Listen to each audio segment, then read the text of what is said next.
Hola, muy buenas noches. Bienvenidos a una sesión de Cineclub Tóxico. Hoy tendremos una plática especial a cargo de Sergio Hernández, alias Dr. Search. La sesión de hoy se va a llamar Cine Expresionista Alemán, la vanguardia que impactó al mundo. Permítame presentarnos a nuestro ponente. Él es doctor en Ciencias Químico-Biológicas, egresado de la Escuela Nacional de Ciencias Biológicas del Instituto Politécnico Nacional. Trabajó como investigador de tiempo completo en el Instituto Nacional de Cardiología en el Dr. Ignacio Chávez, la Escuela Nacional de Ciencias Biológicas del Instituto Politécnico Nacional, del Departamento de Biología Celular y titular de Facultad de Medicina de la UNAM, entre otras muchas. Es maestro desde 1997, de nivel bachillerato, pregrado y posgrado en diversas instituciones educativas públicas y privadas, siempre tratando de combinar la educación con el arte cinematográfico. Ya lo verán ustedes, es una super plática. El cine lo ha acompañado desde pequeño y al encantarlo se propuso ver una película al día, logrando acrecentar su cultura cinematográfica ampliamente. Ha tomado múltiples cursos cinematográficos, abarcando el lenguaje y la apreciación cinematográfica, dirección, guión, crítica, psicología en el cine, historia del cine mundial, historia del cine mexicano, historia del cine ruso, del cine japonés, cine negro, ciencia ficción, cine independiente y hasta cine de literatura en diversas escuelas y academias cinematográficas de prestigio. Ha colaborado en la página web del Centro Cultural Cine Espacio 24, analizando varios temas relacionados al séptimo arte. Es miembro de la plantilla de maestros en Academia Cinéfilos desde 2021, ofreciendo diversos cursos relacionados con la ciencia y en el cine. Tiene a su cargo, desde hace más de una década, la dirección del Cineclub Psycho Cinema, donde se proyectan y se comentan en su mayoría películas fuera del mercado comercial, difíciles de encontrar y sobre todo con fondo y contenido. Agradecemos una vez más su presencia aquí, que le dé a este súper tema que es el cine del expresionismo alemán. Y sin más preámbulos, doy la bienvenida y agradezco mucho y cedo la palabra a Sergio Augusto Hernández, alias Dr. Search. Muchas gracias. Muchas gracias. Muchísimas gracias. Es un placer, es un honor estar aquí en Cineclub Tóxico y acompañado de mis grandes amigos y compañeros. Pues este tema es algo que pues muchas personas lo tienen bastante enfocado a pensar que es un género, a pensar que es una corriente, a pensar que es una vanguardia. Pues yo quisiera empezar a decir cómo desglosamos lo que es el expresionismo, cómo desglosamos este punto desde el nombre, ¿no? Desde dónde viene el nombre. El nombre proviene desde la primera vez que se usó, fue un pintor francés, Julien Auguste Herbert, que utilizó la palabra expresionismo para designar una serie de cuadros presentados en el Salón de los Independientes de París de 1901. Esto quiere decir que era muy en contraposición contra el impresionismo. Después, o sea, pensemos que esta corriente, yo lo quiero ver de esta forma, y siempre he pensado que el expresionismo va muy dirigido a una vanguardia. ¿Qué es una vanguardia? Es cuando un conjunto de diferentes artistas, en diferentes corrientes artísticas, se unen en contra de algo o en contraposición a otra corriente. En este caso, pues se unieron varios artistas, tanto pictóricos, en literatura, en artes plásticas, puede ser también en ciencias como en la arquitectura. ¿Y qué hicieron? Pues hicieron un conjunto, un colectivo, y este colectivo era eso, lo que se llamó el expresionismo. También en el teatro es otro de los puntos en donde se empezaron a unir, y eso fue lo que, al unirse todos estos artistas, empezaron a lograr una nueva vanguardia. Esta vanguardia, como digo, empezó, pues sobre todo empezó a verse más en la pintura, por lo cual voy a tomar la línea muy enfocado hacia la pintura, porque la pintura es de donde más el cine donde el cine expresionista, donde los grandes directores empezaron a tomar mucha influencia del arte pictórico y querían plasmar ahora lo que veían grabado. Entonces, por eso esta charla me quiero enfocar mucho sobre toda esta parte de todas las partes que influyó este colectivo, esta vanguardia que influyó en diferentes artes, pero sobre todo en la pintura. Bueno, las características, empecemos precisamente por el arte pictórico, que en sí también pues abarcaba, como ya dije, a la literatura, a la música también se me pasaba. ¿Qué características tenía? Una manifestación directa, espontánea, libre, o sea, naturalista, libre expresión de la realidad, colores y trazos que expresan estados de ánimo, fuerza expresiva de imágenes, poco efecto de volumen, aglomeración de formas y figuras. Sobre todo había temáticas que iban muy en el contexto de lo que estaba pasando en Alemania. Hay que tomar en cuenta que esta corriente empezó en Alemania, antes, cuando perdieron la Primera Guerra Mundial, que en un momento voy a hablar más de eso. Entonces, por eso los temas iban muy enfocados hacia la miseria, hacia la soledad, hacia la depresión. Defendía mucho la libertad individual y la importancia de la expresión subjetiva, que era lo contrario del impresionismo, que era muy objetivo, que era algo de buscar el naturalismo, el apasionamiento y los temas prohibidos. En este plan de temas prohibidos hay que pensar de temas que en ese tiempo, por la represión que vivía la comunidad germánica, pues eran bastantes, ¿no? Empezando por el sexo y la libertad de expresión, libertades de culto, entre otras cosas de las que vamos a hablar.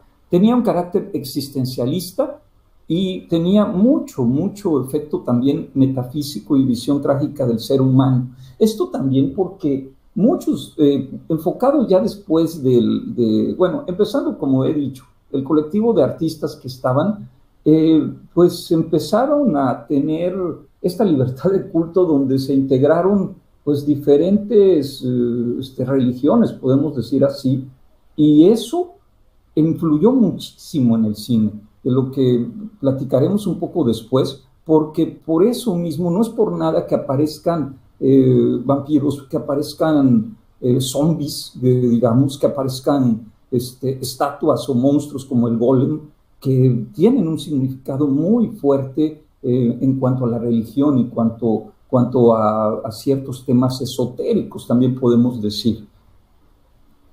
El contexto histórico, como decía, empieza desde el fin de la Primera Guerra Mundial y se acepta el Tratado de Versalles. Las condiciones impuestas van a ser durísimas para Alemania. En este caso, pues, ¿qué condiciones son? Primero, pues, aceptar todo el daño moral y material que hicieron a los países a los que atacaron. Los desarmaron, les quitaron parte de su territorio y las colonias que eran de ellos les hicieron que las regresaran a los países a los que habían colonizado. Y algo importantísimo, les hicieron pagar $30,000 millones a los países afectados. ¿Eso qué fue lo que provocó? Pues, por supuesto, una depresión económica enorme en la sociedad germánica y que el gobierno quedara totalmente desacreditado ante sus ciudadanos. Por eso mismo la población estaba sumida en un profundo pesimismo y había un estado de incertidumbre político y moral. Y todo eso, pues el Estado no lo podía controlar. De ahí, por eso se piensa siempre que este tipo de corrientes, o pensemos también como el neorrealismo italiano, otras corrientes fílmicas que nacieron, pues empezaron a nacer por esto, ¿no? Por conflictos bélicos que habían deteriorado mucho el ánimo de la población. En este caso, aquí, pues empezó con la Primera Guerra Mundial y se continuó después con la Segunda Guerra Mundial en Alemania. Bueno, como dije, empezó en Alemania a principios del siglo XX y pues plasmando muchas partes, muchos campos, ¿no? Ya lo dije, ¿no? Les decía, ¿no? Las artes plásticas, la danza, el teatro. El teatro fue muy importante, por lo mismo es que vemos que las películas expresionistas tienen primero escenografía teatral. Eso es bien importante, de lo que platicaremos en un momento. Y quizás los críticos pueden decir que se ven muchas veces las caracterizaciones acartonadas, ¿no? Teatrales, con mucha facción, con las facciones muy marcadas. Pues eso precisamente viene del teatro, que ese también fue uno de los grandes campos que influyó en demasía al cine expresionista alemán. Bueno, este es un movimiento heterogéneo y fue, pues, en la suma, como ya dije, de muchos artistas. Bueno, ya lo hablé de esto. No se trató solamente de un estilo con características similares en las producciones. Esto es muy importante porque fue muy heterogéneo. O sea, como decía yo, tanto en la pintura como en la literatura, como en la música, en la fotografía. Algo importante también es en la arquitectura, porque en la arquitectura, digamos, uno de los directores que fueron muy, muy importantes en el expresionismo alemán fue Fritz Lang. Fritz Lang estudió arquitectura y él estuvo en una corriente muy importante que fueron estos primeros arquitectos que empezaron a volver a urbanizar a esta Alemania, a estas ciudades alemanas que estaban deterioradas por la guerra, y empezaron a hacer multifamiliares, empezaron a hacer edificios enormes que tenían muchísimas departamentos, y entonces eso lo vemos plasmado en una película como Metrópolis, digamos, ¿sí? que es esta parte, todo esas escenografías vienen de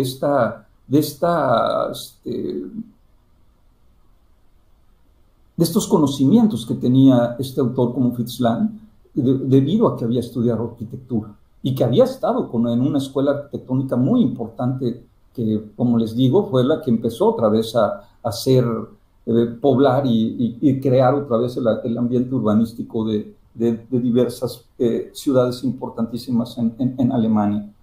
Bueno, como digo, lo importante es la expresión subjetiva sobre la representación de la realidad objetiva. Aquí lo que nos dice mucho en el arte es la expresión de los propios sentimientos. Los colores son muy saturados e hirientes, ritmos lineales muy marcados y hay un contenido simbólico muy importante. Que esto al principio lo podemos ver en la pintura, pero luego también lo vamos a ver mucho en las películas expresionistas, perdón.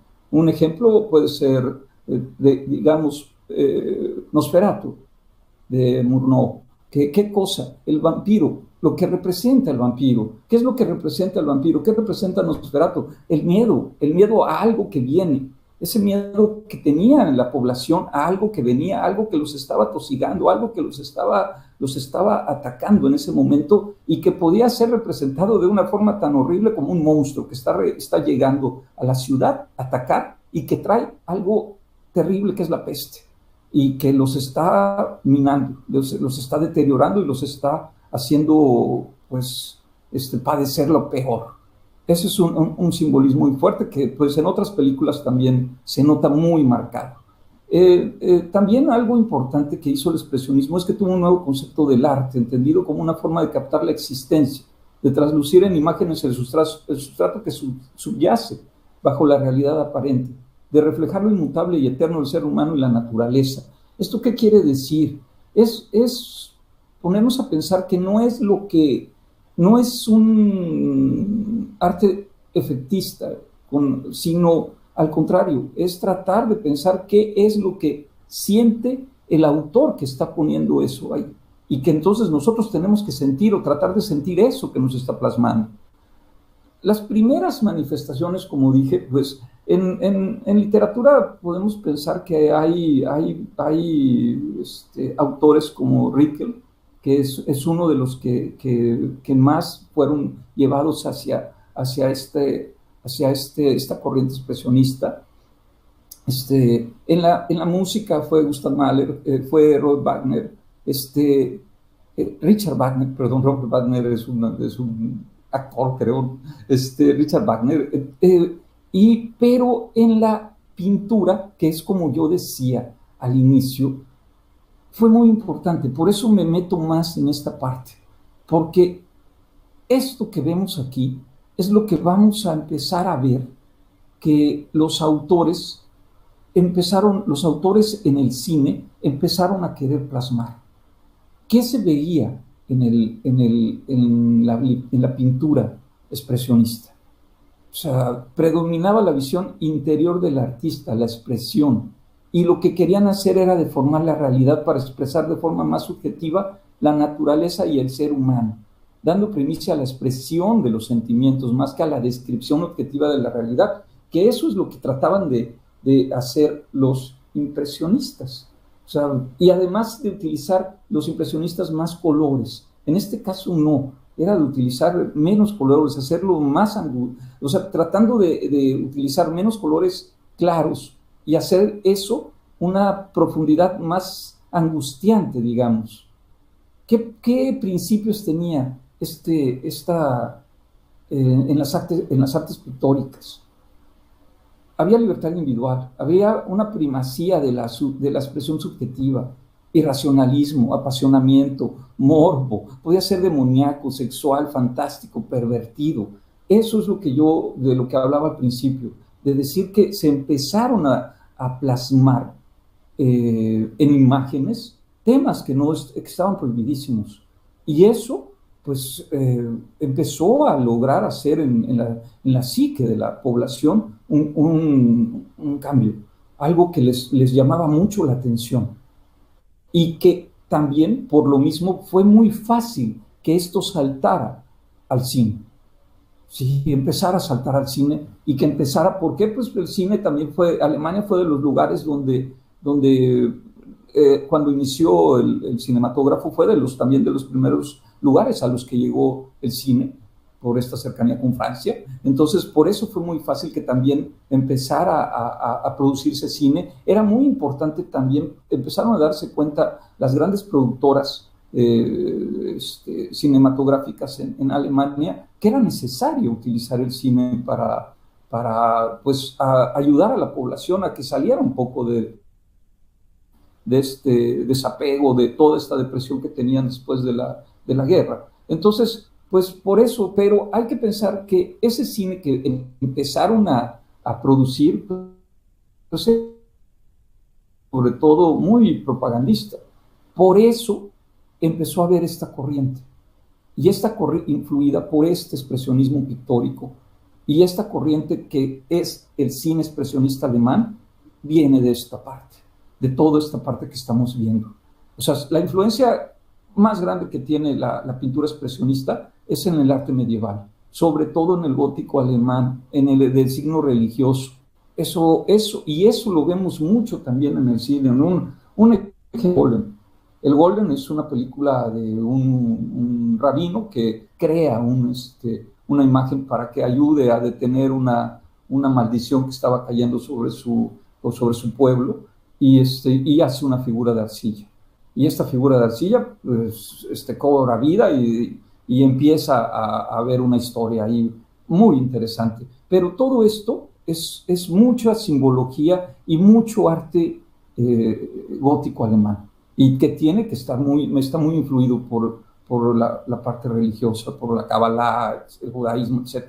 Entonces eso es bien interesante. Entre los pintores más importantes, escogí a 3 de los pintores expresionistas que para mí, en mi punto de vista, fueron claves para lo que se empezó a hacer en el cine. Uno de ellos fue Ernst Ludwig Kirchner. ¿Qué cosa hizo él? Kirchner, ¿qué hacía él? Kirchner era un pintor, también fue fotógrafo, fue escultor, fue también dibujante arquitectónico, y él lo que empezó a hacer fue un estilo plano con colores puros. Sí, o sea, no tenía perspectiva, no tenía volumen, o sea, y empezó a a plasmar temas escabrosos en grabados. Prostitución, locales nocturnos de dudosa reputación, calles angostas, o sea, personajes sin cara, y utilizaba mucho el grabado en madera. Kirchner fue a la guerra, estuvo en la guerra, sufrió una crisis nerviosa. En 1937 el nazismo ya hasta esa época calificó su arte como arte degenerado. Y algo aquí, una anécdota interesante, que eso pasó con varios artistas, varios pintores expresionistas, que los nazis, el nacionalsocialismo, tomaron a este tipo de arte, de pinturas, y así le llamaron arte degenerado, y lo que hacían era, pues, llegar y llevarse las pinturas de ellos, ¿no? Las confiscaban, y las empezaban a exponer en algún lugar para que viera la gente, y llegara a la gente y viera eso, pero ponían ahí un letrero que decía, esto es arte degenerado. Y los pintores, pues agradecían, ¿no?, la propaganda que les hacían gratuita a los mismos alemanes, bueno, los nazis, ¿no? Pero pues mucha gente por eso también conoció su obra. Pero sin embargo, pues por supuesto que no tuvieron varios de ellos un final feliz. En este caso Kirchner no lo tuvo, o sea, terminó muy malo, estuvo internado en un psiquiátrico y después terminó suicidándose. Pero en este caso, él, vean esto, ¿no? O sea, son grabados donde empieza a verse este juego de colores, que vamos viendo cómo esta pintura a mí se me hace mucho estar viendo algo como otra gran obra que se piensa que es una de las piedras angulares del expresionismo, del cine expresionista alemán, que es el Gabinete del Dr. Caligari, ¿no? Podemos ver esto, ¿no? O sea, ángulos increíbles, o que se les llama, en pintura se les llama escorzos imposibles. Es decir, no hay una simetría, no hay, la profundidad es irreal, eso podemos decir. Los contornos, los bordes son irreales. O sea, eso hace que pensemos de veras que mucho cine expresionista viene de esto. O sea, esta pintura que estamos viendo se llama la Plaza de Potsdam. ¿Y qué se ven? ¿No? Pues, perdón, esta no es la Plaza de Potsdam, es la que sigue. Esta es la Torre Roja de Halle. Y aquí, ¿qué es lo que vemos? Pues un campanario gótico. Todo está rodeado de edificios encimados, que eso es lo que les decía, ¿no? De esta arquitectura que estaba haciéndose en las nuevas ciudades después de la guerra, donde todo se veía encimado, se veían muchísimos condominios con muchas ventanas, que ahí se ve al final, ¿no? Y esto que también llama mucho la atención, atrás hay colores, pues, como violetas, y esto este tranvía que va pasando, ¿no? Que se ve hasta abajo, en contraste con todo lo demás lúgubre, que se ve oscuro, se ve marrón, y el tranvía que se ve de otro color, se ve brillante. Otra imagen, esta sí es la Plaza de Potsdam, donde ¿qué vemos? Y a las personas que están ahí, pues se ven desfiguradas, ¿no? Se ven totalmente alteradas, se ven sin forma, con polimorfos.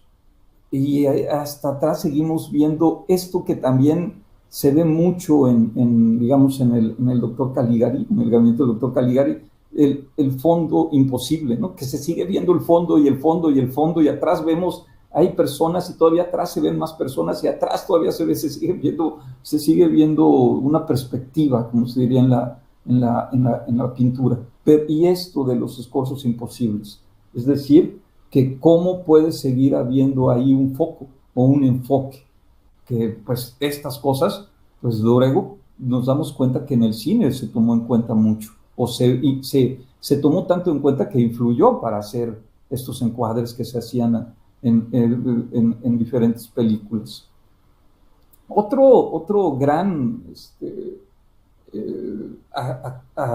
artista que influyó en el cine expresionista fue Edvard Munch, que pues él, sabe, ya esta pintura pues ya es muy, pues muy conocida, ¿no? El Grito, esta pintura que es conocidísima. Él, algo importante, él no era alemán, él era noruego, y y pues tuvo una vida bastante azarosa, y lo interesante en él es que él sí decía que lo que hacía era una parodia del expresionismo, de la pintura expresionista, que él lo que hacía eran parodias, pero que sí retrataba mucho lo que él quería retratar, eran los rostros y las actitudes de sus figuras. Tenía una frase muy interesante, decía, si Leonardo da Vinci diseccionaba los cuerpos, yo disecciono almas. Entonces, desde ahí, ¿no? Esto, pues, también yo creo que es importante tomar en cuenta no por qué es esta imagen, sino qué es lo que está pasando para que esté sucediendo esta imagen, y con el contraste de todo lo que se ve atrás. Todas estas figuras, las figuras que se ven atrás, un rostro, este cielo rojo que se une con algo que parece también que puede ser agua, que puede ser tierra. Otro gran pintor que también influyó muchísimo en el cine fue Emil Nolde. Él lo que se dedicaba mucho era a hacer pinturas de máscaras. En la palabra máscara proviene bueno, al revés, persona en latín quiere decir máscara. Entonces lo que él pintaba a la gente por lo que era un grupo de máscaras. Y si se dan cuenta, pues estas imágenes, estas máscaras que pintaba, pues eran muy grotescas, muy alteradas, con muchos matices, con muchos colores, y que también eran muy representativas de esto que les decía, que el nacionalsocialismo le decía el arte degenerado.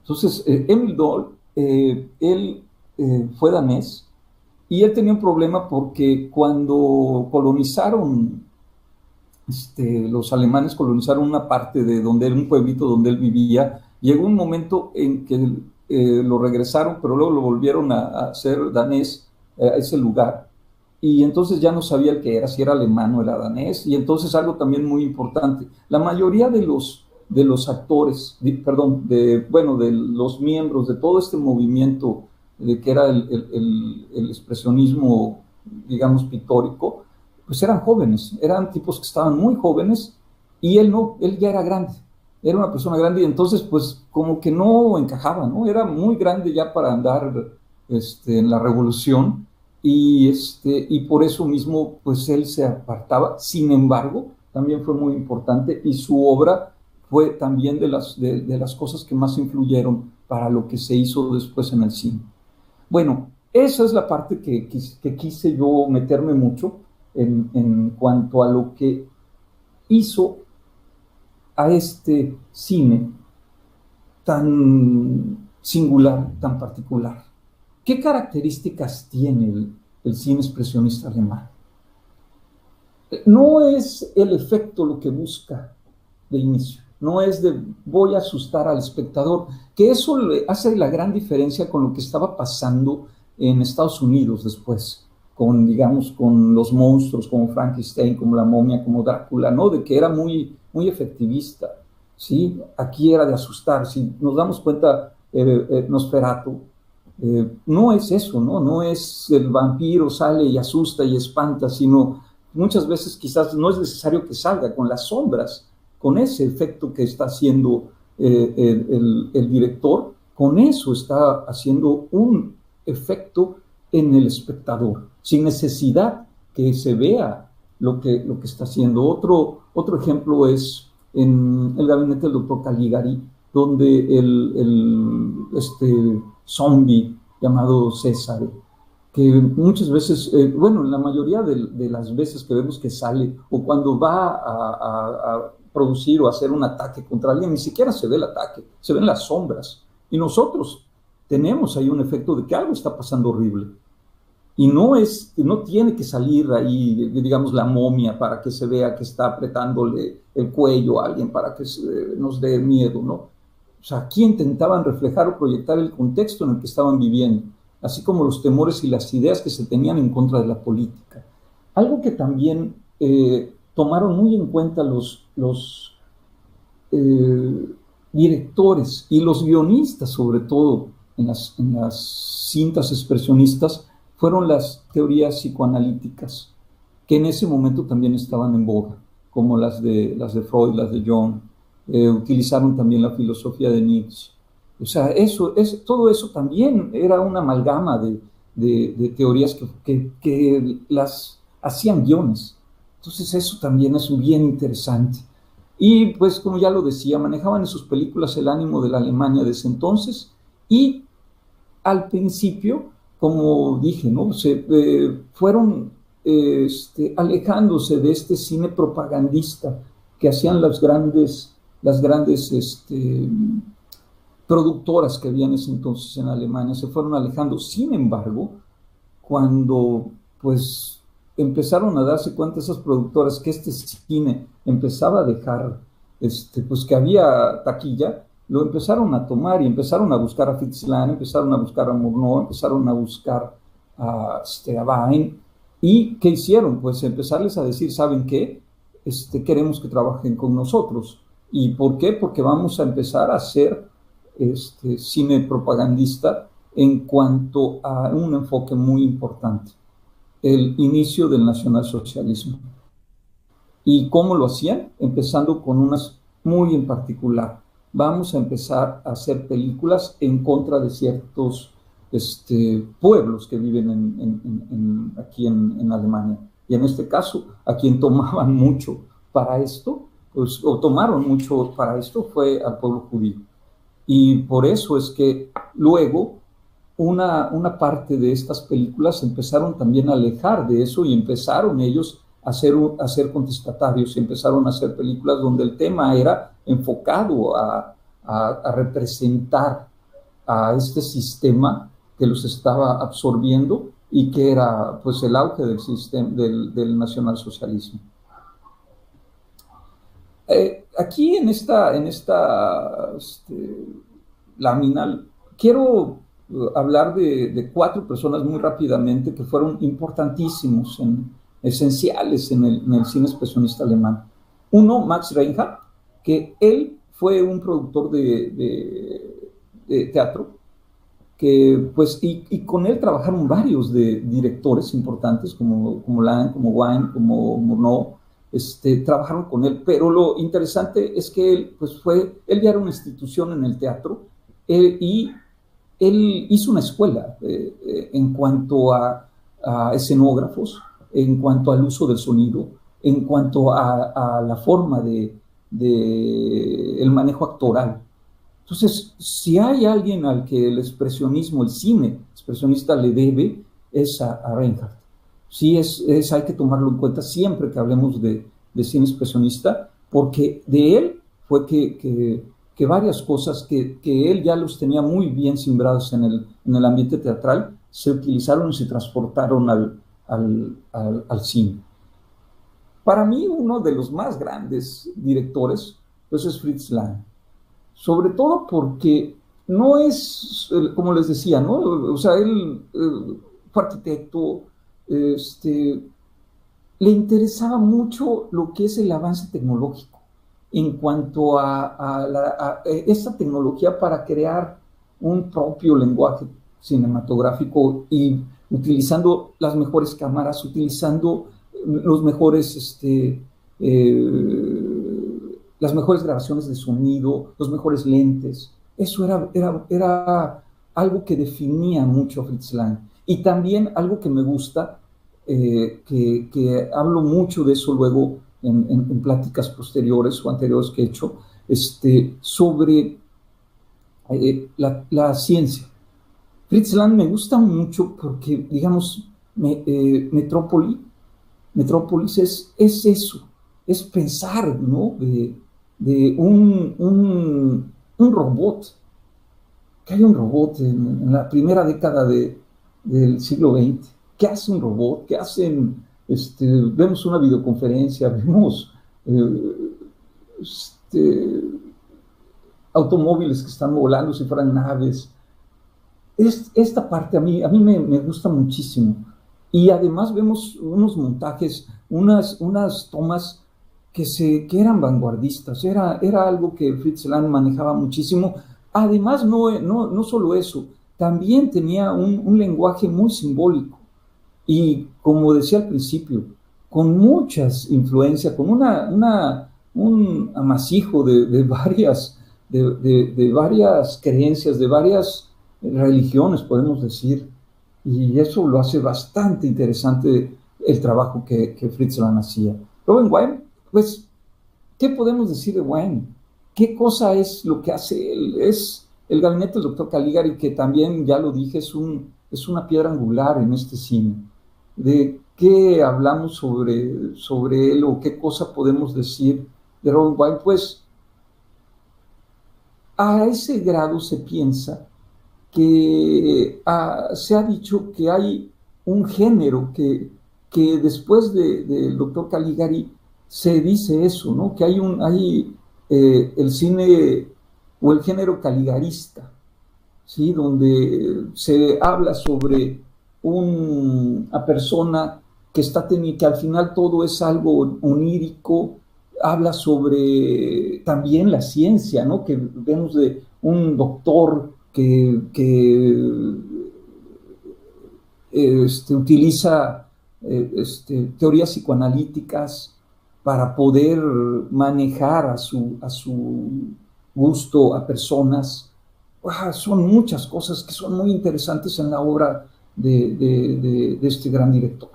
También por eso lo pongo aquí, y por eso aquí subrayo que sentó las bases del expresionismo en el cine alemán.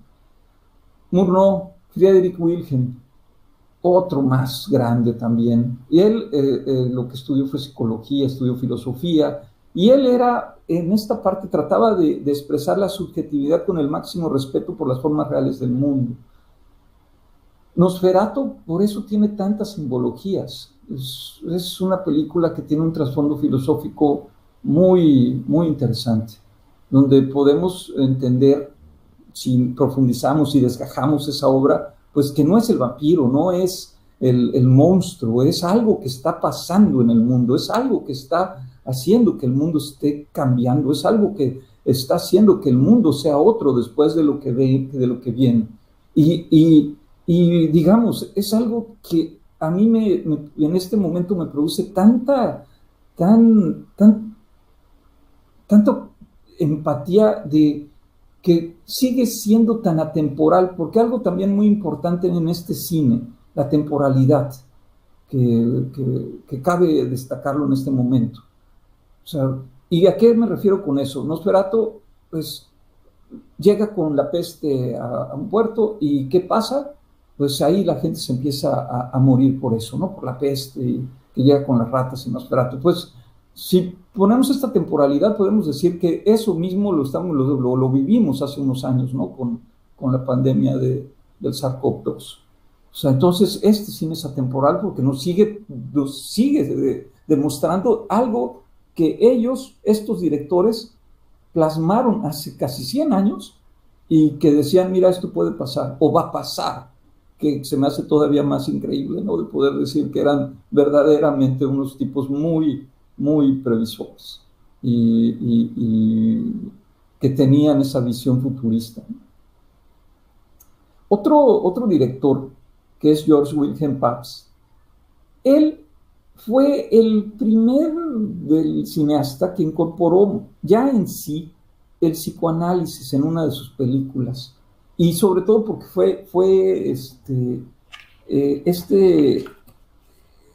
hay una película de él que se llama Misterios de un alma, donde Karl Abraham y Hans Sachs, que fueron dos discípulos de Freud, ayudaron con el guión. Esta película vale la pena revisarla, también es de joyas del expresionismo alemán, y sin embargo no es tan conocida.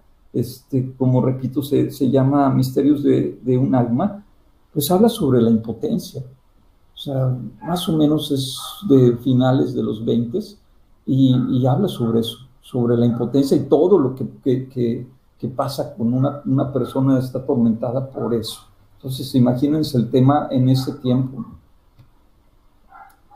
Elementos importantes para pues, nosotros poder decir esto es cine expresionista, ¿no? Hay que determinar factores muy similares respecto a la línea de la historia. Los ambientes que se muestran son muy sombríos y tétricos, usando elementos góticos. Las películas suelen mostrar de forma abstracta diferentes situaciones que afectan a la sociedad en ese momento. Los escenarios que suelen utilizarse son en locaciones rara vez, no se usan exteriores, muy rara vez se usan exteriores, casi siempre son locaciones, y eso es lo que decía, que se utilizan, pues sobre todo escenarios teatrales, ¿no? Escenografías acartonadas, ¿no? Que se veía acartonada. Pocas películas, digamos, quizás una de las que recuerdo en este momento donde se ven exteriores es Nosferatu, que eso lo hace también diferente y lo hace diferente a todo lo del expresionismo que se veía en esa época. Y muy importante, los finales o desenlaces no suelen ser felices. Eso era también una marca registrada del expresionismo. Muy pocas veces se veía algo feliz. Una película de Murnau, La última carcajada, puedo decir que tuvieron que hacer 2 finales. Y en la misma película se ve que tuvieron que hacer 2 finales, porque un final era demasiado pesimista, y en la misma película se dice ahí que para que la gente no saliera más deprimida de lo que ya estaba, tuvieron que cambiar el final y que le enseñaban a la gente otro final del protagonista, para que la gente no saliera tan mal, ¿no? Después de haber visto el primer final, que era el que se había hecho en la película. Vamos a ver partes rápidas técnicas, ¿no? De qué se ve. No hay profundidad real, hay un telón de fondo, lo que decía, ¿no? Como esto de lo que hablamos de los escorzos imposibles en la pintura. No se respetan los ejes verticales, hay gran cantidad de direcciones diagonales, hay curvas inesperadas, sí, hay una profundidad que no se ve real, ¿no? Como decimos esto. O sea, no hay una profundidad real, hay deformación de los planos escenográficos para que se vea, pues, como esto, ¿no? Que veamos, no significa que lo que se quiere plasmar aquí es el hecho de sentirte oprimido, esa opresión que se sentía el pueblo por lo que le estaba pasando, por la situación económica, la situación moral, la situación espiritual que tenían. Y eso es lo que reflejaban en estas películas estos autores. Por eso se veían los techos en algunas partes muy, muy bajos o en otros muy arriba. En una parte de las ventanas se veían arriba para pensar, no hay forma de que llegues a la luz, y en otros se veían los techos muy hacia abajo, muy oprimidos, para sentir esa opresión que sentía la gente. O esta parte cuando César lleva a la chica caminando, donde se ve que está subido en un techo y no se ve qué hay de abajo, ¿no? ¿Qué es lo que pasa? ¿Hacia dónde va? No hay pensar que el pueblo está en una delgada línea donde no hay una red, no hay nada, ¿no? Estás caminando casi al vacío. Esta escena o este fotograma se me hace interesantísimo porque pues refleja lo que platicábamos de Kessner, ¿no? De cómo se veían sus pinturas y cómo se ve esto, ¿no? Casi, a mí se me hace así como calcado de esa pintura que les decía de la Plaza Dam, donde así se ve, ¿no? Y que es muy interesante porque se siguen viendo los personajes atrás y atrás y atrás y atrás, y se siguen viendo atrás, o sea, no hay un fondo real.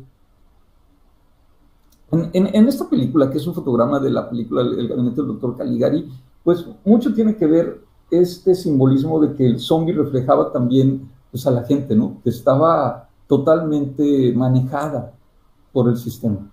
Eso es lo que querían reflejar, un pueblo sometido, un pueblo que estaba sometido a lo que dijera el sistema. Algo también bien importante y muy destacable de este cine es la utilización de la iluminación. hay mucho claroscuro, hay mucho gris, hay mucho, estos contrastes, ¿no? Entre luces y sombras. Las sombras son importantísimas, ¿no? Las sombras juegan un papel tan importante que se vuelven un elemento más de la película. Los decorados se iluminan desde las bases o de una forma lateral. Aquí lo vemos, ¿no? ¿Cómo puede ser esto, ¿no? Y que tanto las sombras pueden ser tan importantes que muchas veces no tenemos que ver al personaje, como en el caso de Nosferatu, donde vemos más la sombra, y con eso tenemos ya un efecto, que es ese efecto de que algo viene y va a ser algo terrible, desgarrador, algo va a pasar. Los personajes tienen una influencia de la literatura romántica, sobre todo, como les decía, de esta parte gótica o de esta literatura, pero que va más a ambientes, pues, pesimistas, más que nada, que era lo que se manejaba también en ese expresionismo en la literatura. Hay ambigüedad, hay desdoblamiento, muy importante la temática del amor, o de este amor imposible o desgarrador, y los personajes tendían a ser muy lúgubres. 3 ejemplos, ¿no? Nosferatu, aquí está este vampiro, el golem, este personaje de arcilla hecho por un rabino, y el César, ¿no? Que es el único humano, digamos, que en estos ejemplos que pongo, que es convertido por un doctor, el doctor Caligari, en un zombie, en un no muerto, o en esto que podemos pensar como lo que es el verdadero zombie, ¿no? Una persona que ya no tiene voluntad propia y que es conducido por otra persona a su placer y a sus propósitos personales. El vestuario también bien importante, se utilizaban muchas capas, se utilizaban sombreros de copas, el maquillaje era muy característico, se manejaban mucho los contrastes, el oscuro, el blanco, tonalidades para que pudiera hacer más evidente las facciones, los rictus que podían hacer los actores. Los ojos delineados, pues esto mismo digo, ¿no? Para que en algunos casos, que en este caso como César, el zombie del doctor Caligari, pues que se viera demacrado, se veía muy demacrado, que parecía que no dormía nunca, ¿no? O en este caso, Nosferatu, ¿no?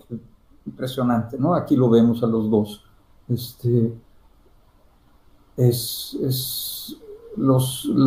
El maquillaje esencial y que lo vemos y nunca se nos olvidan, ¿no? Las imágenes que cuando salen estos, pongamos monstruos, ¿no? A la pantalla. Bueno, de esto pues ya hablé, ¿no? Las sombras en estos juegos de luces donde nos llevan a que va a haber algo, hay una amenaza, hay un presagio siniestro, un destino implacable. También para destacar el carácter del personaje o dar un sentido dramático, ¿no? En este caso, un ejemplo es el doctor Caligari y otro ejemplo que es Nosferatu, donde pues con solo ver la sombra ya sabíamos que iba a pasar algo muy mal. Las principales obras, bueno, aquí es un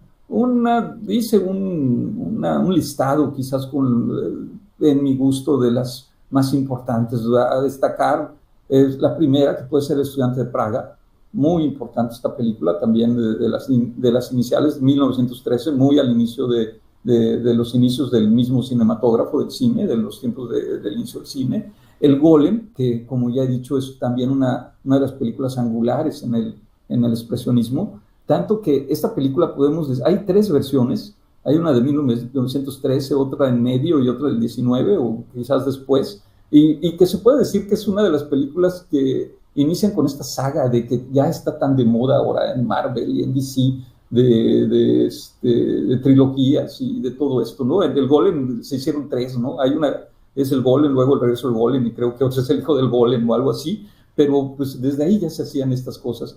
Otra cosa también interesante que es el precursor de películas de monstruos, ¿no? Como Frankenstein, hasta puedo pensar de King Kong, todas estas películas donde hay un monstruo que se sale de control, ¿no? Eso es bien interesante. El gabinete del doctor Caligari de 1920, pues claro, es de veras, como ya les dije, tan importante que se empezó a decir que había un género, el género caligarista, ¿no? De ahí, pues, hablo de Nosferatu, el Doctor Mabuse, también muy buena, que se hizo una secuela interesantísima también. La última carcajada es la que les decía, de Murnau, de 1924, muy, muy, muy buena. Sobre todo también aquí lo interesante es la película que les decía que tenía 2 finales, pero también algo que vale mucho la pena es ver el uso y manejo de las cámaras, y es la primera vez que se utiliza una cámara móvil, ¿sí? De Steadicam, o sea, sale, y también hay exteriores, que era algo que no se manejaba tanto. Las manos de Orla, que es también del mismo director del Gabinete del Dr. Caligari, de Robert Wiene, que vale mucho la pena, porque es este cine digamos, de la ciencia mal utilizada, ¿no? Se cambian, una persona le trasplanta las manos de un asesino, y entonces las manos empiezan a tener vida propia, y wow, todo lo que viene de ahí, ¿no? Fausto de Murnau, por supuesto, indispensable para saber más sobre este cine, y Metrópolis, la que también ya dije, de 1927, que pues es un futuro distópico que nos viene diciendo desde hace muchísimo tiempo de lo que va a pasar. Refleja el bien, el mal, el capitalismo y el socialismo, el bueno y el malo, el pobre y el rico, la religión contra la no religión, etcétera, la ciencia contra el paganismo, o contra la no ciencia. Esta película tiene muchos gajos que podríamos ir quitándole a la película, y entendiendo muchísimas cosas.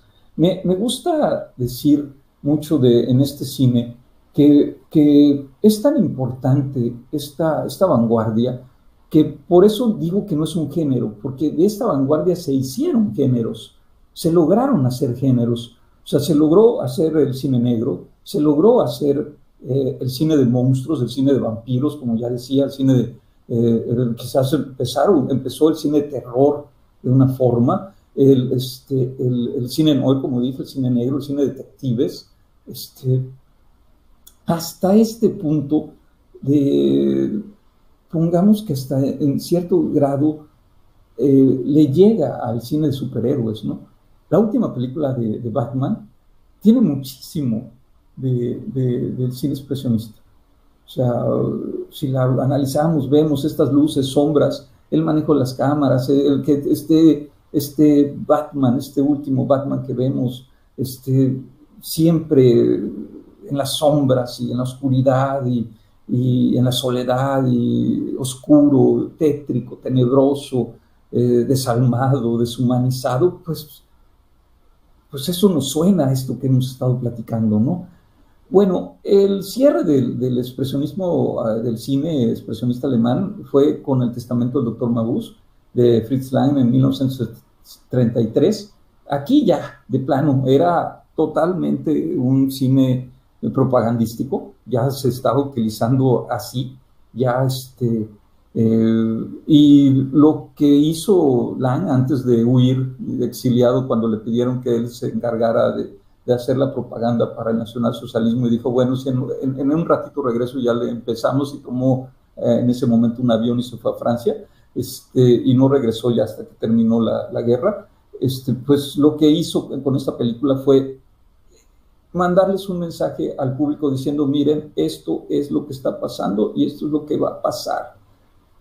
Decía ahí, los horrores futuros que presagiaba el ciclo expresionista alemán no tardaron en materializarse pocos años después. O sea, aquí él mandó un mensaje de que hay ciertas cosas, que es lo que viene, y que nos van a provocar un colapso como nación. Entonces ahí se las dejo, por eso era así, ¿no? El testamento del Dr. Mabuse. Bueno, aquí hay ejemplos de Paul Wimmer. En 1920 hizo el Golem, que algo también que, como les decía, de este colectivo que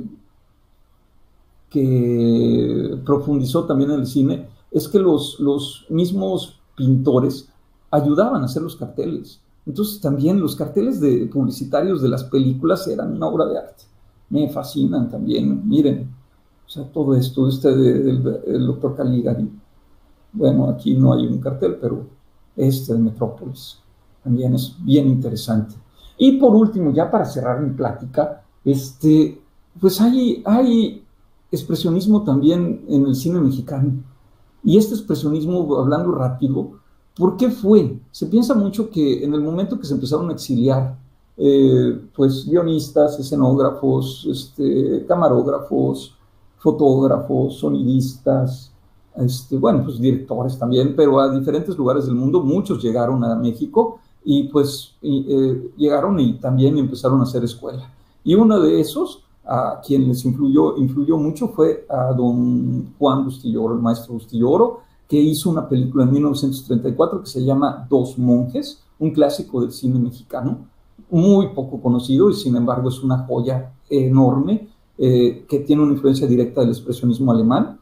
Es pionera del cine gótico mexicano, del cine de terror gótico mexicano, tanto que André Breton la catalogó como un experimento audaz e inusual para el cine. Y aquí está una imagen de lo que decimos, y que díganme si no también se parece mucho a estas pinturas de las que platicamos hace un momento.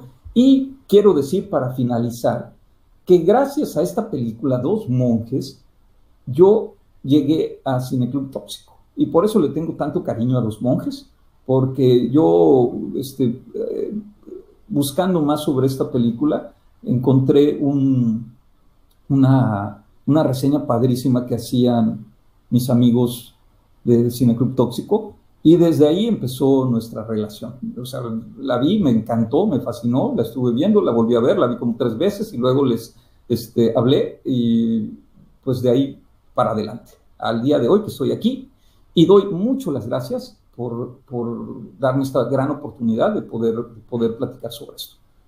Pues dejo los micrófonos, muchísimas gracias. Perdón, abro cámara. No, hombre, híjole, doctor Ertz, qué súper plática sasa nos acabas de presentar.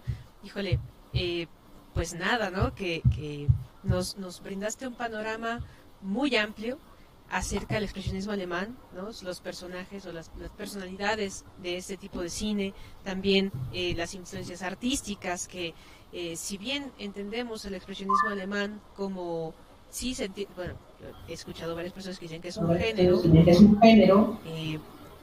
pues ahora nos estás presentando todo el ambiente político y sociocultural alrededor de ello, ¿no? Y pues, no, bueno, estamos sumamente agradecidos contigo, con la plática. Esta película de Dos monjes ciertamente es el punto de enlace que tenemos contigo, y por supuesto, híjole.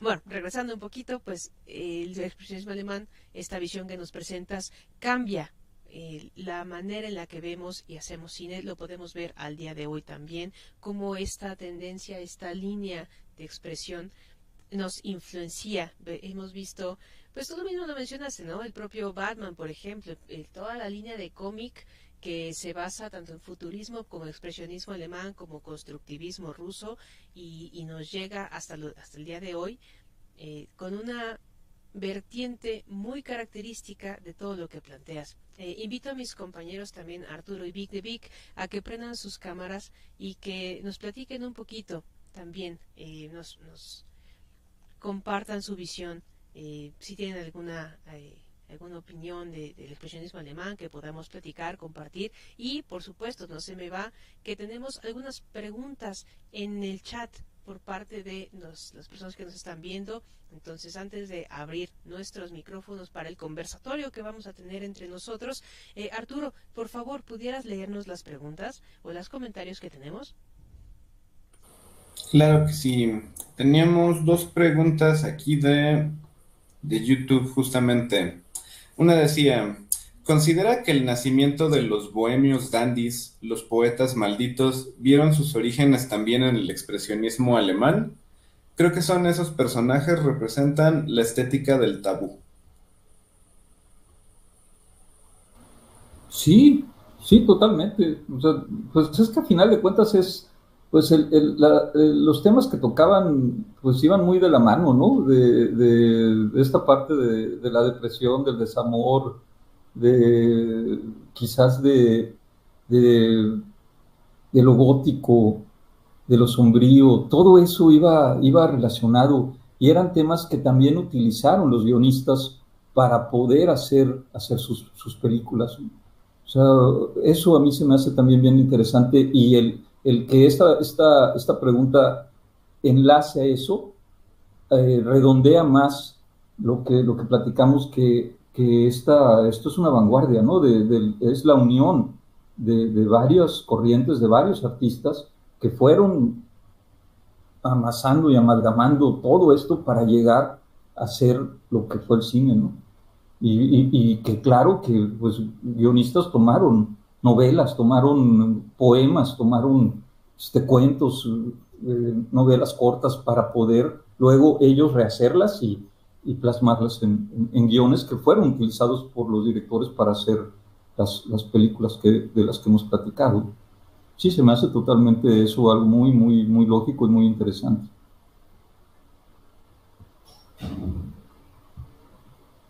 Muchas gracias. Y teníamos otra pregunta que decía justamente, ¿pudiera por favor repetir el nombre del director de teatro?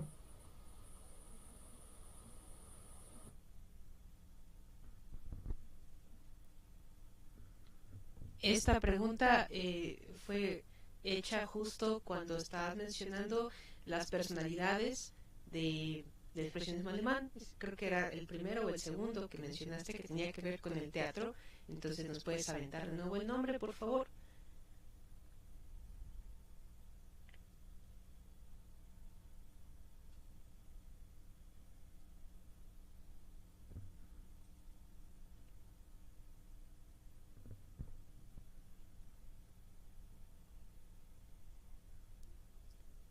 Creo que andas en silencio, Search. Doctor Ertz. Perdón, no me di cuenta. Perdón, sí es Max Reinhardt. Sí, eh, como subrayo, es muy importante su, su, su, su legado, porque de ahí salieron, pues, o sea, Fritz Lang estuvo con él, y además algo interesantísimo, que creo que no lo dije, fue productor. O sea, él era de los que ponía dinero. O sea, eso también, o sea, él puso dinero para Metrópolis. Pero Metrópolis es de las superproducciones de la AFA, de la mayor casa productora en ese tiempo de Alemania. Entonces, Max Reinhardt era alguien que ya tenía un nombre en el teatro y por lo mismo tenía el dinero para poder empezar a producir películas y le interesaba mucho eso, la producción. Entonces, pues se dedicó a producir varias películas importantes, sobre todo pues la superproducción de todas la más grande superproducción que hubo, que fue Metrópolis. Entonces, imagínense lo importante que fue él porque ayudó primero a hacer una escuela entre lo de la escenografía, como dije, ¿no?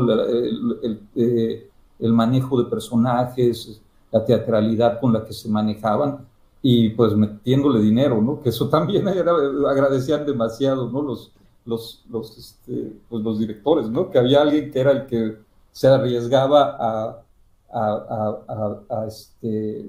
pues a meter dinero para hacer algo tan extraño, ¿no? Que imagínense si todavía a estas alturas se nos hace muy extraño pues ver una película como el Doctor Caligari o el Golem, pues en esa época debe haber sido algo verdaderamente rarísimo, ¿no? Y sin embargo estaba gente muy, muy comprometida, como él, como Max Reinhardt, ¿no?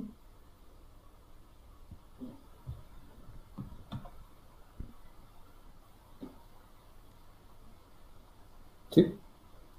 Sí, súper, súper, sí, muchas gracias. Y esto que mencionas, pues, eh, pues sí es cierto, ¿no? O sea, hoy por hoy se nos hace todavía diferente y peculiar para que en ese momento, pues, qué tendría que estar pasando en la sociedad para que se aventaran con estas apuestas, que resulta muy interesante también justo la liga que haces con el arte, porque entonces nos deja entrever qué es lo que sucedía, cuál es la apuesta que se estaba haciendo en materia artística, en materia de imagen, en materia pues, de desarrollo de cultura visual para que llegara a ese punto, ¿no? Muchas gracias. Muchas gracias. No sé si haya otra pregunta, Artur. Va, que vuela. Cedo la palabra, Vic. ¿Gustas comentar algo? Muchas gracias. Muchas gracias por la charla. Creo que es una muy buena, un buen acercamiento hacia lo que es el fenómeno del cine expresionista. Y también una invitación, ¿no? Para conocer todas estas películas. Hay un sinfín de películas que giran en torno al expresionismo. Y más que un comentario, pues es una pregunta, ¿no? Para Sergio, justamente. Si tuvieras que quedarte con 3 películas representativas del expresionismo, ¿con cuáles te quedarías, no? Híjole, yo creo que de las que más me gustan es Metrópolis, sobre todo por este aspecto que digo, ¿no? A mí me llama mucho la atención por el aspecto científico, ¿no? No niego esa parte de la que yo manejo, ¿no? Que es la ciencia y todo eso, y decir, wow, o sea, ¿cómo es posible que alguien en esa época pudiera ya vislumbrar, que es algo que siempre saco del cine, el de que te estén diciendo qué es lo que va a pasar en un futuro? Eso se me hace muy interesante en Metrópolis, y sobre todo el hecho del superente o del ser máquina, que es una parte que se me hace también, que dicen en esa película, el ser máquina que pues si lo hilas con 2001 de Stanley Kubrick, eso pues es algo que viene ya desde hace cuánto, ¿no? El que va a llegar un momento que el hombre se vuelve una máquina y que te va a controlar. Yo creo que ahí ya te estoy diciendo como que mucho de cuál es mi película favorita, pero esa yo creo que es la más. De ahí, fíjate que haciendo un recorrido de varias películas, porque sí me clavo, no sé, al principio cuando yo creo que nos pasa mucho que nos empezamos a meter en este género, bueno, en esta vanguardia, pues vas con el Dr. Caligari, vas con las clásicas, ¿no? Nosferatu, pero de repente empiezas a encontrar otras cosas que te llaman mucho la atención. Me gusta muchísimo La Última Carcajada, verás, de Munar, es que sale Gary Jennings, también la recomiendo muchísimo. Es una película que además ya es una película, ya no es silente, ya es con diálogos. Entonces vale mucho la pena, porque uno también tiene esa idea de que el cine expresionista es solamente silente y con intertítulos, y no es cierto. O sea, El Ángel Azul también es otra película que es también impresionante, y también sale Gary Jennings, también creo que es de mis favoritas. Pero de ahí yo creo que también pues soy muy romántico con los vampiros, Vic, y no puedo dejar de tener así un gran cariño y gran amor por Nosferatu, ¿no? Sí, yo creo que todos los que pasamos por esta parte vampírica alguna vez en nuestra vida, del primero que dices, wow, no, pues no hay otro, ¿no? No hay nadie como, no hay otro vampiro como Nosferatu, ¿no? Y creo que es otra película que me encanta, y de ahí te diría esta que es La Última Carcajada. Creo que son mis 3 películas favoritas, las cuales las recomiendo mucho. Sin embargo, pues el Dr. Caligari, pues es que me pones en un entredicho, o sea, sí es así como te podría seguir diciendo, no, más y más y más. Entonces, creo que sí, pero entre ellas están estas que te acabo de nombrar. Muchas gracias. ¿A ti cuál te gusta más? ¿Cuáles son las que te gustan más? Pues yo tuve, justo ahora que mencionabas el Golem, tuve oportunidad de verla cuando estaba ¡Wow! en la universidad, justo. Y sí es interesantísima en el sentido, pues, del ser, ¿no? Que aparece, este ser que de repente cobra vida y es una especie de mitad humano, parte humana, parte bestia, ¿no? Eh, me quedo nada más con una pregunta final. Eh, ¿en, ¿En qué momento tú dirías o en qué momento situarías, digamos, el fin del expresionismo como corriente? O sea, no sé si en algún momento lo tengas definido como en el tiempo o con alguna película en específico, con algún director en específico, y, y más bien te haría como esa pregunta, ¿no? ¿En qué momento diríamos que el expresionismo deja pues, de tener la fuerza que tuvo? Creo que el pináculo justo del expresionismo, del cine expresionista, pues está en Metrópolis y en algunas otras películas, pero creo que Metrópolis es como la punta de lanza, ¿no? Pero ¿en qué momento dirías tú que el expresionismo como corriente cinematográfica deja de tener esta fuerza tan impresionante para dar paso a otras corrientes que surgieron después? Yo creo que va de la mano con esta película que les decía del testamento del doctor Mabuse. Ya es el momento en que pues, sí están presionando mucho a los cineastas y sobre todo pues ya los está presionando el partido, ¿no? El nacionalsocialismo. Y pues están así de, bueno, pues ya no cabemos aquí, ya nos tenemos que ir y dejamos las películas para que la gente tenga esa visión de lo que les va a pasar si siguen dejándose llevar por este sistema que los está pues aprisionando. Yo creo que esa es la parte y es en ese momento de que sobre todo pongo mucho a Murnau y a Fritz Lang, que fueron pues de los más importantes en la corriente y que fueron de los primeros que se exiliaron y dijeron, ahí nos vemos, y se fueron primero a Francia y luego llegaron a Estados Unidos. Pero yo creo que con eso se cierra, con esta película, el testamento del doctor Mabuse ahí. Y ya de ahí, pues empieza a ver otras cosas, ¿no? Que empezó a ser un tipo de expresionismo, pero ya con temas más reales, digamos. Empezó a diferenciarse, que era como un neoexpresionismo, si podemos, válgase la palabra, donde tomaban temas ya no era algo tan simbólico ni tan metafórico, ya eran temas más urbanos, más en el campo, ya era un guión más elaborado en el aspecto cotidiano. Eso era lo que estaba pasando. Eso fue lo que pasó después con el expresionismo, que empezaron a haber directores que fueron a lo mejor ayudantes de Fritz Lang y de Murnau, de Wine, que se quedaron, porque ellos sí quisieron seguir, y empezaron a tomar esta parte y plasmar todo lo que aprendieron en cuanto a montaje y manejo, etcétera, pero empezaron a hacer guiones con temas más reales. Eso también es bien interesante de tomar en cuenta. Y esas películas, pues se puede decir que siguen siendo expresionistas, pero ya era otro tipo, como les digo, ya iba más enfocado a un neorealismo, ¿no? Que pues también se entiende porque fue lo que pasó en todas estas ciudades, bueno, en todos estos países que sufrieron los destrozos de la guerra, ¿no? Y que sobre todo perdieron, como Japón, como Italia y como Alemania, ¿no? Eso es. Solo que el expresionismo, pues fue antes y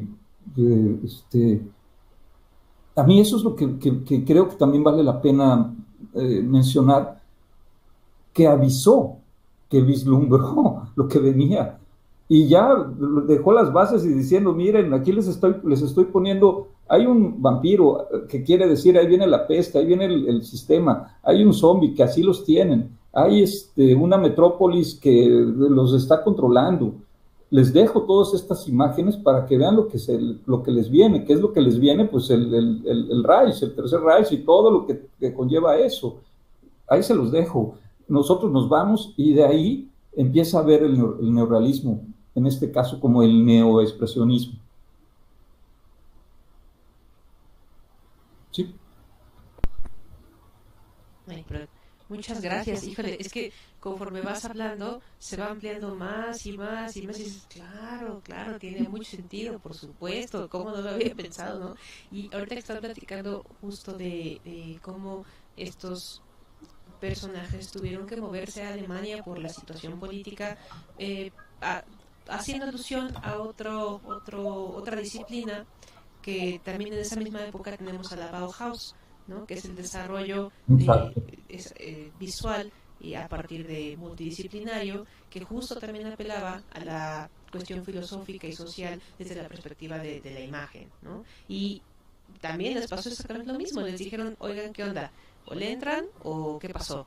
Y la Bauhaus dijo, chin, pues ya me están persiguiendo, ya somos prácticamente personas no gratas en este espacio y nos vamos, ¿no? Y de ahí se fueron para igual, para Suiza, para Francia y desarrollaron otro tipo pues vamos, de su disciplina, pero ya en otros lugares. Entonces esta situación, pues claro, eventualmente nos hace pensar qué hubiera pasado si, ¿no? ¿Qué hubiera pasado si si no hubiese existido este conflicto bélico? ¿Qué pasaría ahora con el cine? ¿Qué pasaría con la gráfica? ¿Qué pasaría con la cultura visual si de por sí este expresionismo alemán tuvo tal grado de influencia o tiene tal grado de influencia que hoy por hoy lo consideramos una base para muchos géneros, como bien lo dijiste, el cine negro, como bien lo mencionaste también, la, la, la imagen de superhéroes, todo ello, y bueno, mucha parte de la gráfica, la parte propagandista también está muy influenciada por el expresionismo alemán. Entonces, bueno, en una utopía así loquísima,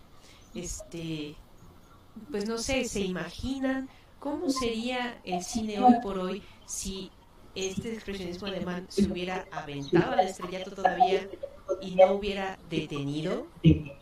¿Se imaginan para dónde podría haber llegado? Es como pregunta abierta de reflexión para la mesa. Sí, sí. Pero, y bueno, pues no sé, ¿hay algo más que tengamos, Arthur, en YouTube? ¿Algún comentario? ¿Algo que alguien nos haya dicho? No, de hecho ya más comentarios no hay por aquí, pero justo yo tenía un comentario que va más o menos a partir de lo que tú mencionas ahorita. Eh, Justamente pensando en toda la plática, en lo que mencionaban, eh, justamente las menciones del cine de superhéroes y así, yo me acuerdo mucho de la serie animada de Batman de los noventas, que justamente ya al empezar a estudiar un poquito más sobre cine, haber visto Metrópolis, y es como, toda la estructura, toda la arquitectura que tienen la serie animada es justamente como completamente inspirada en Metrópolis. Viendo a Tim Burton en varias de sus películas, principalmente las animadas, también se nota como mucho toda esta influencia del mismo expresionismo. No sé, yo pienso justamente que tal vez el expresionismo habría evolucionado a algo más, pero a mí me gustaría justamente como preguntarte, Sergio, ¿tú dónde crees que esté más marcada la influencia de este expresionismo en el cine actual?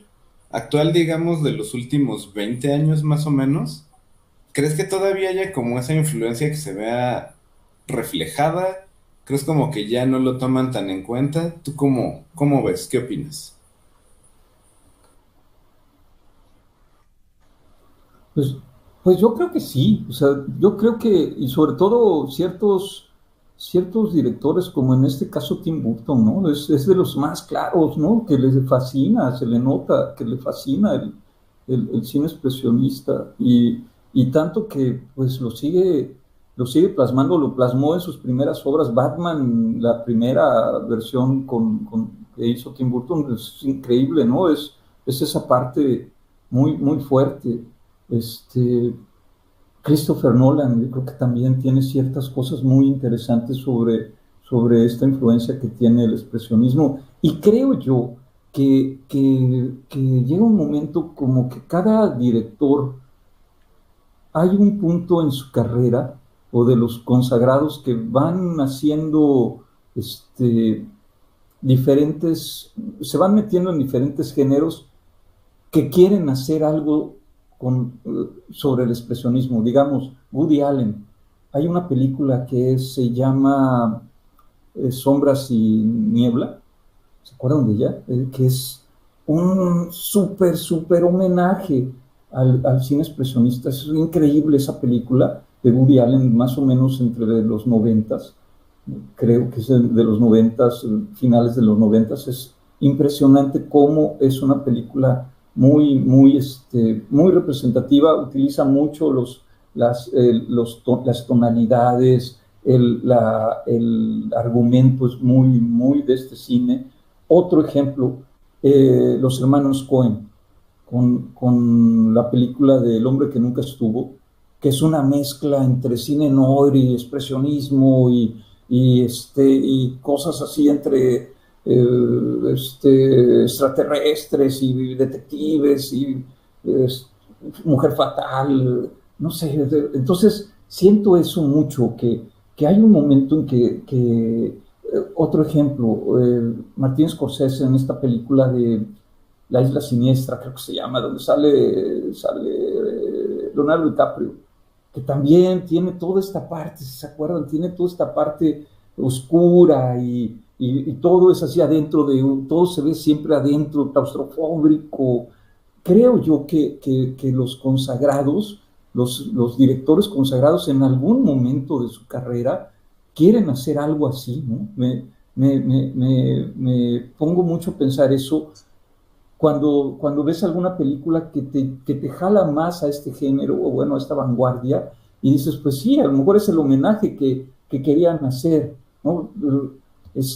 Yo creo que otro ejemplo, Orson Welles, Hitchcock, ¿no? También, o sea, claro que los ves y tienen algo que, bueno, nos vamos atrás, pero pues son los grandes, ¿no? Y que de ahí salen, pues de ellos salen Tim Burton, Scorsese, Spielberg, todos estos, ¿no? Y entonces creo que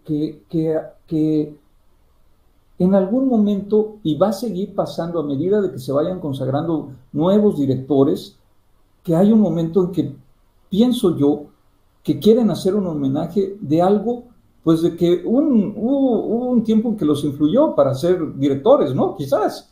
Y entonces dicen, ¿sabes qué? Pues quiero hacer algo así, porque eso me hizo ser director, o esa película, después de ver La Metrópolis, después de ver El Doctor Caligari, me volvió loco y quiero hacer algo parecido, ¿no? O le quiero hacer un homenaje, como suele hacer, digamos, un ejemplo que quizás no sea el adecuado en cuanto a expresionismo, pero se me imagina lo que hizo, digamos, Spielberg ahora con hacer este remake de Amor sin Barreras, ¿no? De decir, ya hice todo, ya le he hecho de todo, ya le busqué, ya estuve con monstruos, con tiburones, con dinosaurios, con lo que sea. Ahora voy a hacer un musical y si les gusta y si no les gusta también, ¿no? Pero ya es el punto de que ya puedo hacer lo que yo quiera, ¿no? Ya no me importa. ¿Por qué? Porque ya estoy disfrutando el cine, porque es algo ya, es un disfrute, ya no es dinero, ya esto ya pasó hace mucho tiempo, ¿no? Entonces yo creo que ese es el punto de que nos deja a nosotros revisar, si nos gusta tanto el cine, revisar esas filmografías de directores que nos gusten y poder encontrar en algún punto cuál es el homenaje que le hacen muchos a este cine. Porque sí es cierto que muchos directores hacen en algún momento una revisión a este cine y lo plasman en alguna película.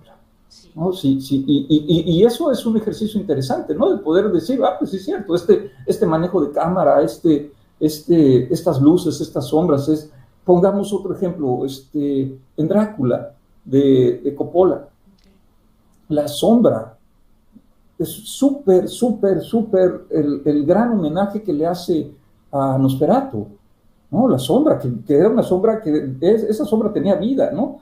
Entonces, es un gran homenaje a Nosferatu. Entonces, creo eso bien padre, Arturo, de pensar que nos podemos así ir dándonos cuenta en los directores ahora qué es lo que hacen en cuanto a ese homenaje que estoy seguro en algún punto llegan a hacerle a este gran pues cine vanguardista que hubo y que salieron tantas cosas, ¿no? Y que marcaron tantos arquetipos, que eso es también algo bien interesante de este cine, ¿no?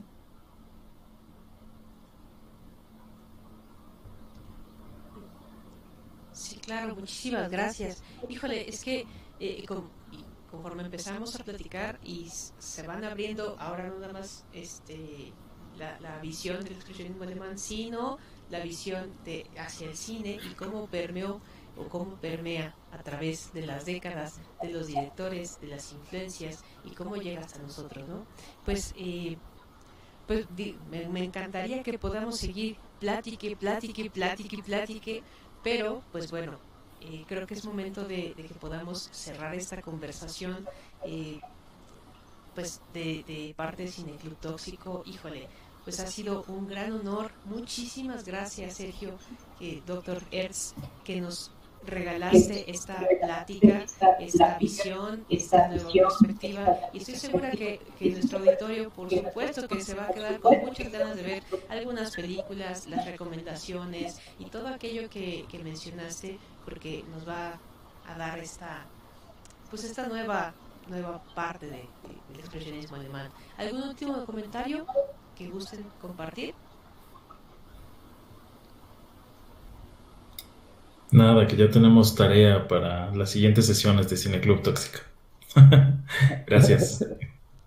Sí, y bueno, pues hablando de cómo llegamos aquí dos monjes, también por favor véanla, échenle un ojito. Tenemos esta plática en los videos de Cineclub, pues esperamos que con esta nueva forma, pues ya ustedes reconozcan inmediatamente, pues aquí está la escenografía, el maquillaje, la manera de la actuación y todos los rasgos característicos del expresionismo alemán que justo nos regaló ahorita Dr. Hertz, más el propio toque de Bustillo Oro, ¿no? Échenle un ojito y pues bueno, por parte de Cineclub Tóxico, de verdad, Sergio, te agradecemos muchísimo esta plática. Esperamos, por supuesto, y estás cordialmente invitadísimo a dar todas las pláticas que tú quieras aquí. Vamos a estar muy contentos de recibirte y pues estamos, pues nada, ¿no? Seguimos con las sesiones periódicas. La siguiente semana vamos a ver Bardo, si no mal recuerdo, lo vamos a poner en las redes sociales y en todos lados para que lo puedan ver. Y pues ha sido un gustazazazo. Muchísimas gracias, Dr. Hertz. Muchas gracias, muchísimas gracias y muchas gracias a ustedes, de veras les agradezco mucho a mis compañeros, a Vic, a Arturo, a ti, hombre, es como ya se los dije y lo mismo lo digo a quienes nos estén oyendo, únanse, es bien padre, o sea, si les gusta el cine, así me uní yo a este gran grupo, a este grandioso proyecto, pues viendo un día una cápsula, que fue, por eso les digo que repito que tengo gran cariño a dos monjes, porque pues eso me logró abrir la puerta, esta gran puerta a este cineclub tan hermoso, tan padre y tan propositivo que es Cineclub Tóxico. Y pues los que nos estén oyendo pueden hacerlo y aquí tenemos las puertas abiertas para todos el que le guste el cine y podemos hacerlo pues posible, ¿no? Y poder estar platicando un rato con gente que nos gusta, nos adoramos al cine y siempre estamos queriendo pues nuevas proposiciones y hoy para mí es un día muy especial porque me han dado esa oportunidad que es platicar de cine y de sobre todo de este cine tan padre que de veras yo soy un tipo muy clavado con este cine que me encanta. Y solo porque no tengo cámara, pero yo les quería enseñar, que a ver si para la próxima sesión les enseño, pero bueno, ya se los dejo ya de sorpresa, pero la próxima clase se las enseñaré, qué es lo que tengo, para que nada más me entiendan por qué me encanta tanto este género, esta vanguardia. Muchísimas gracias, les agradezco mucho a todos los que nos oyeron y aquí estamos. Gracias y abrazos. Muchas gracias. Auditorio querido, nos vemos la próxima sesión de Cineclub Tóxico. Que estén muy bien, muy buenas noches y hasta la próxima.